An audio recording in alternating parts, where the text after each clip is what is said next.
Hello, xin chào anh em, chào mừng em quay lại với channel của mình. Như vậy là mình cũng đã gần kết thúc một mùa KVK nữa rồi. Xu cũng đã tích được kha khá rồi. Thì ngày hôm nay mình sẽ cùng đi xem là ở cái map KVK 4 này, thì khi anh em tích xu để chơi map KVK thì sẽ nên đổi những cái nhà nào. Trước mắt thì mình sẽ cùng đi qua về cái cách kiếm được cái xu này. Ở trong cái cách kiếm được cái xu này với lại cái xu quý và xu chinh phạt, nó có hai cái loại xu như thế. Thì anh em chơi ở map KVK chinh phạt có nghĩa là kết thúc KVK 3 và tới KVK thứ 4 trở đi thì là anh em sẽ có được cái xu quý và xu chinh phạt. Ở cái xu quý ấy, thì anh em có thể là nâng cấp những cái nhà ở trong cái tích công nghệ KVK như thế này. Anh em sẽ nhận được những cái xu như thế này. Tích những cái xu như này đủ thì anh em có thể đổi được những cái vật phẩm trong map KVK. Ngoài ra thì nó sẽ có một số cái phần thưởng liên quan đến cái xu chinh phạt. Ví dụ như là đây, một số cái phần thưởng liên quan đến cái xu chinh phạt mà anh em có thể đổi được trong map KVK này. Tuy nhiên cái xu này thì cực kỳ khó. Cái xu quý ấy, thì anh em có thể nâng cấp công nghệ, sau đấy anh em tích là anh em có thể đủ xu để đổi. Nhưng mà cái xu này phải khó. Xu này phải chơi mấy mùa KVK ấy, và phải cống hiến khá nhiều, gọi là đánh nhau khá nhiều. Còn không thì phải nằm trong cái kingdom mà thắng KVK các thứ thì anh em mới có thể nhận được cái xu đó. Ok, vậy thì cái câu hỏi liên quan rất là nhiều anh em hỏi về cái vấn đề bao nhiêu xu, chơi bao nhiêu mùa thì có thể đổi được nhà KVK, là những cái ngôi nhà như thế này nè anh em ạ. Thì ở đây mình sẽ chia sẻ theo cái góc nhìn cá nhân cũng như là cái cách chơi của mình để mình có được những cái nhà như thế này. Thì như anh em cũng biết, mình làm rất là nhiều video, mình có nói về những cái cách lấy xu rồi thì mình sẽ không nói lại nữa. Tuy nhiên là mình sẽ vắn tắt cho anh em ở trong cái video ngày hôm nay.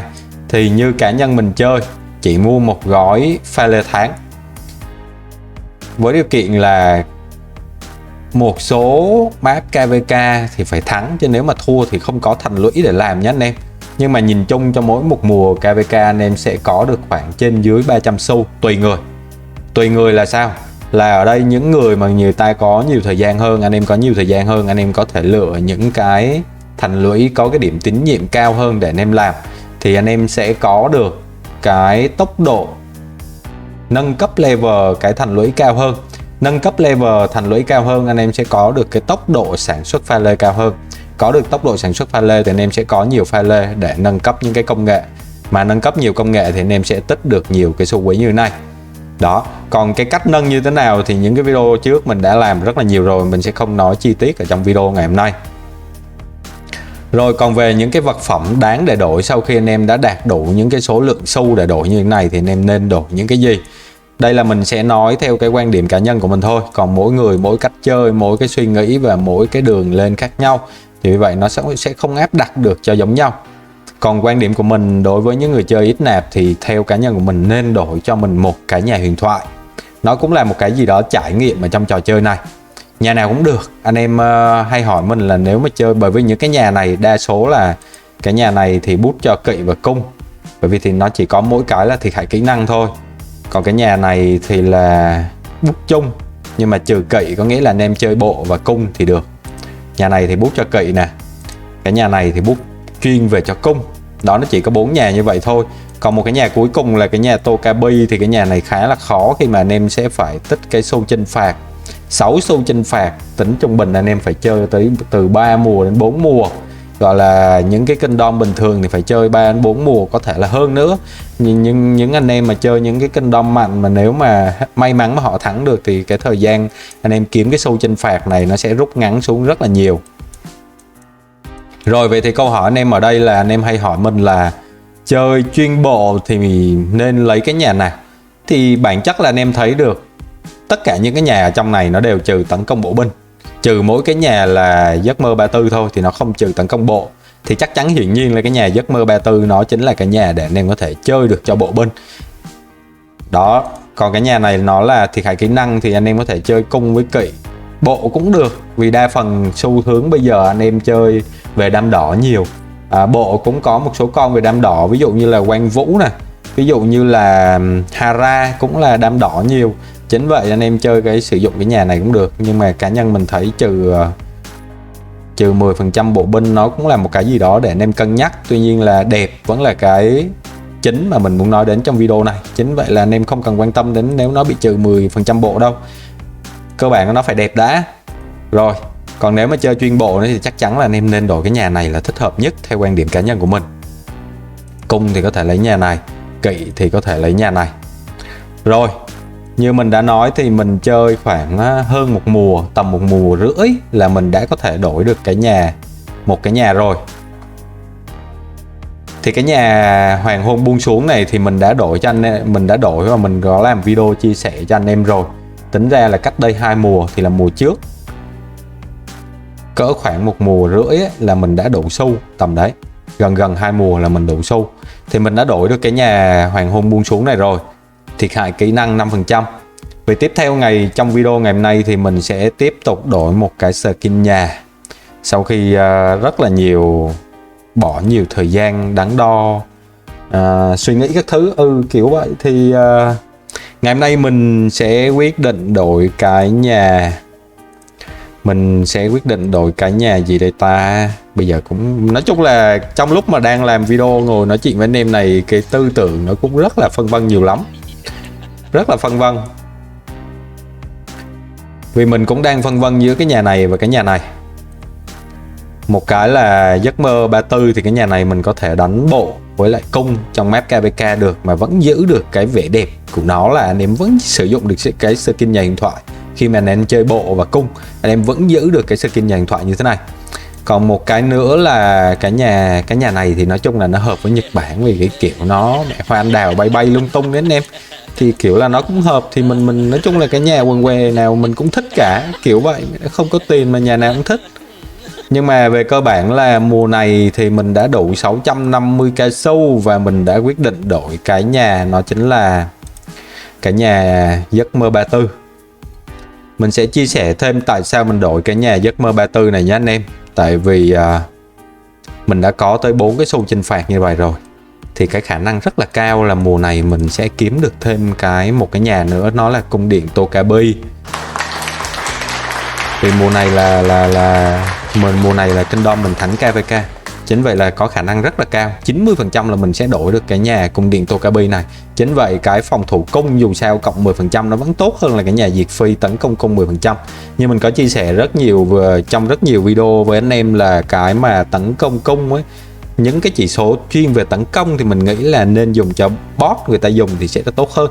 Tại sao bot dùng tốt hơn? Bởi vì người ta có đồ đạc, người ta có tất KVK, người ta có tướng tốt, người ta đè đường anh em được, người ta đánh thì người ta sẽ dùng công để người ta nhằm là đẩy cao được cái thiệt hại của con tướng lên cho anh em. Nhưng mà đối với anh em mình thì thủ với máu vẫn là những con chỉ số ưu tiên cao nhất.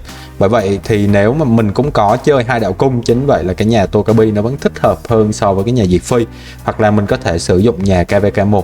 Đó là chính vì những cái lý do như vậy nên trong video ngày hôm nay mình sẽ không đổi cái nhà diệt phi nữa. Như những cái video lúc trước mình chia sẻ thì mình khá là thích cái nhà diệt phi này, nhưng mà bây giờ thì bởi vì là chắc chắn là 90% là sẽ đổi được cái nhà Tokabi. Chính vậy là trong video ngày hôm nay mình sẽ đổi cái nhà giấc mơ 34. Thì cũng muốn trong video này vừa đổi cái nhà này cũng muốn chia sẻ với anh em, nếu mà anh em chơi chuyên bộ thì có thể cân nhắc một trong 2 cái nhà. Thứ nhất là hoàng hôn buông xuống, thứ hai là giấc mơ người 34. Ở cái này đam đỏ thì xu hướng bây giờ anh em chơi đam đỏ nhiều, cung thì chắc chắn là dù có chơi chuyên bộ anh em cũng sẽ lên một đào kỵ hạng vũ William là một cặp chuyên về đam đỏ, hoặc là Nebu và Di cũng là một cặp chuyên về đam đỏ. Ram và Di cũng gần như thế, cũng có thể sử dụng thiệt hại kỹ năng rất là tốt. Chính vậy là mình nghĩ là anh em cũng có thể cân nhắc giữa 2 cái nhà này. Bởi vì lúc trước mình cũng cân nhắc như vậy, nhưng mà mình quyết định chọn thiệt hại kỹ năng 5% trước. Bởi vì cái nhà này anh em nhìn cái giao diện ngoài, một số anh em thì không thích về cái giao diện này, nhưng mình thì mình lại thích cái giao diện này, nhìn nó rất là cái kiểu nó rất là cổ đấy anh em, mình khá là thích.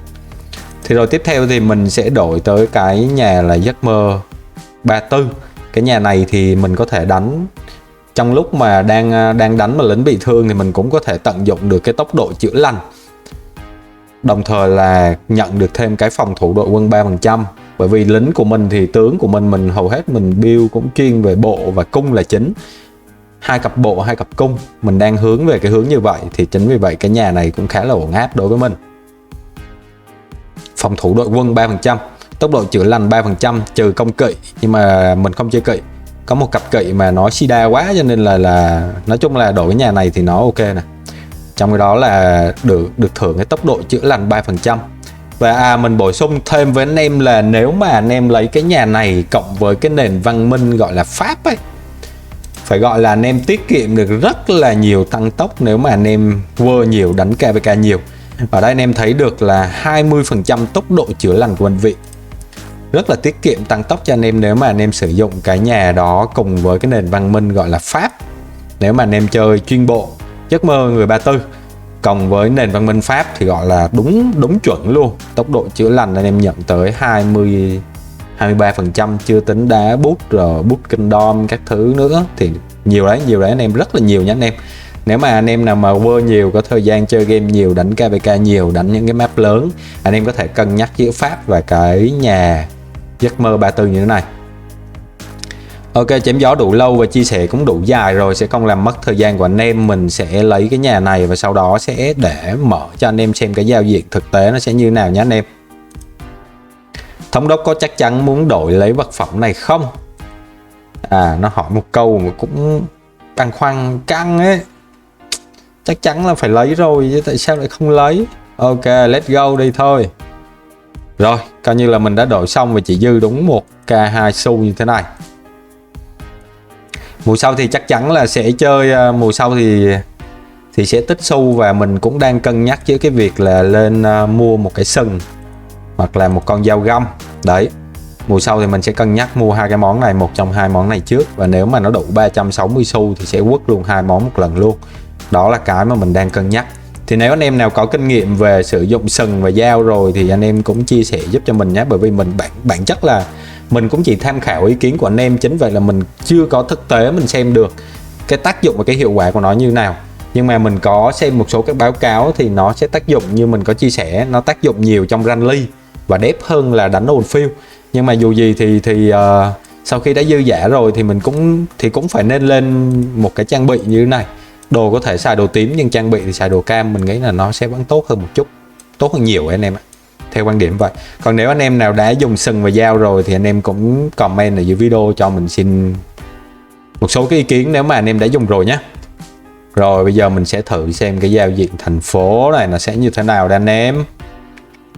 Quá ngon luôn.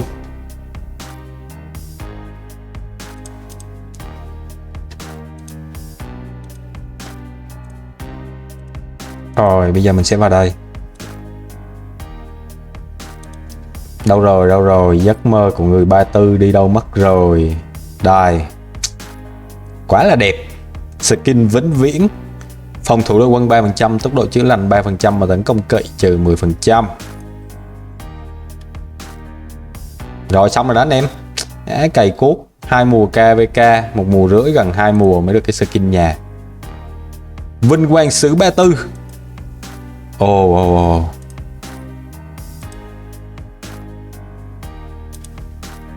sao nó không có gửi cái thông tin gì hết nhỉ? Không có gửi một cái thư gì cho mình nhỉ? Rồi bây giờ anh em mình sẽ đi xem cái giao diện nhà nhé. Đây anh em, giao diện của nó ở ngoài nhìn nó như thế này rồi anh em. Giao diện thực tế nhìn nó sẽ như thế này, rất là đẹp. Hợp phong thủy phết đó anh em ạ. Có hai cái tượng con gì màu đen, tượng đồng màu đen giống như là cái tượng này màu đen luôn này. Rất là hợp phong thủy, có vẻ là mình hợp với cái nhà KVK2 phết, chứ là trước giờ không biết anh em ạ. Rồi đây là cái giao diện ở ngoài mà anh em có thể xem được, rất là đẹp luôn. Đó là đây là cái giao diện ở ngoài anh em có thể xem được đấy.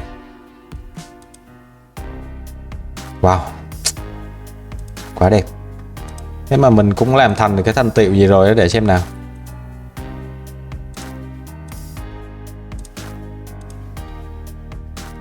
Đây anh em, nó là cái này đây. Nhận 20 giao diện thành phố vĩnh viễn, là vừa nãy mình đã làm xong được cái thành tựu này nè. 5 điểm nữa là sẽ được nhận 2 tượng cam. áp dụng giao diện thành phố Zipper 34. Rồi cái này là mình cũng vừa làm xong nè, vừa hoàn thành xong nè. Ồ, đường lên cái khung, lấy cái khung súng, 2 họng súng này còn xa lắm này mà, xa tít tắp luôn ấy. Rồi ok, là như vậy là video clip ngày hôm nay thì cũng muốn chia sẻ một chút, cũng như là chia sẻ cái niềm vui khi mà chơi 1 mùa rưỡi rồi mới đổi được cái nhà này anh em ạ. Video đến đây thì chắc là mình cũng không làm mất thời gian thêm của anh em nữa, cũng xin kết thúc video tại đây. Nếu mà anh em thấy hay, nhấn cho mình xin một like, ủng hộ cho mình một subscribe, và đừng quên để lại một bình luận như mình có hỏi lúc mà ở giữa video ấy. Anh em nào sử dụng sừng và dao găm rồi mà thấy cái nào nó ổn hơn khi mà đánh ổn phiêu, nó kích hoạt được nhiều hơn thì anh em chia sẻ giúp cho mình với nhé. Rồi, cảm ơn anh em đã xem video, hẹn gặp anh em ở những video lần sau nhé. Bye bye, xin chào anh em.